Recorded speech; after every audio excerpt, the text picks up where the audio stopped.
3 days. That's how long it took for my neighbor's tomato plants, the one she'd been babying since April, to go from green and thriving to crispy brown skeletons. 3 days of heat wave, and years of work, gone. And here's the part that's going to bother you: she was watering them every single morning. She did everything right. And it still wasn't enough. So if you think a quick splash of water is going to save your garden this week, stay right here, because what I'm about to show you is the exact opposite of what most gardening videos tell you to do, and it's the reason some gardens sail through a heat wave looking untouched, while others don't make it past day 2. Hey there, welcome back to Evergreen Garden Tips, the channel where we make gardening simple, affordable, and honestly, a little less stressful, especially if you're getting started later in life and don't want to spend a fortune figuring it all out. If this is your first time here, hello, I'm glad you found us, and if you're one of our regulars, welcome back. You already know we don't do fluff here, just real tips that actually work. Today's topic is urgent, because depending on where you live, this heat might already be sitting in your garden right now. So grab your tea, get comfortable, and let's get into it. Before we go any further, if this is helping you even a little, do me a quick favor and tap that like button. It genuinely helps this video reach more gardeners just like you who need to see it before the heat gets worse. And if you haven't already, hit subscribe, because we post practical, budget-friendly garden tips every single week. Drop a comment too, tell me what state or country you're watering in right now. I read every single one, and it helps me know what to cover next.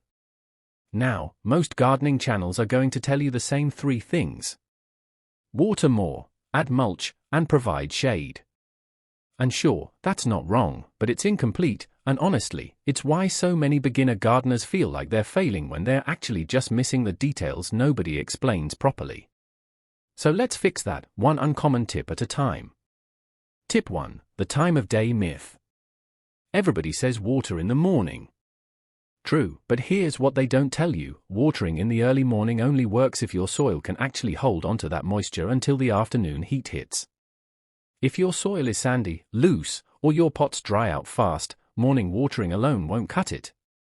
What actually works better is a 2-touch method, a light watering at sunrise, and a second, deeper watering right at sunset. The evening watering is the one nobody talks about, because everyone's scared of fungus and rot.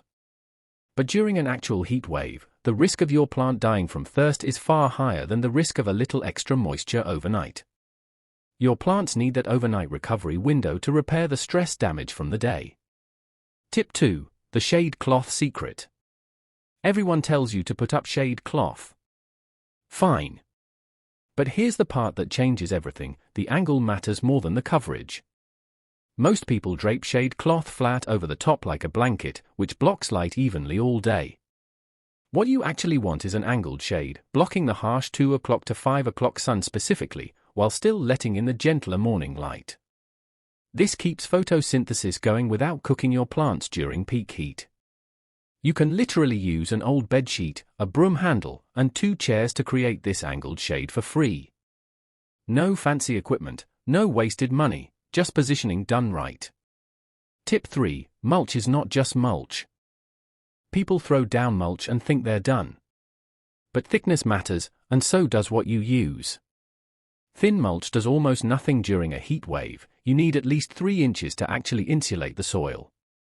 And here's the uncommon part: straw and wood chips perform very differently.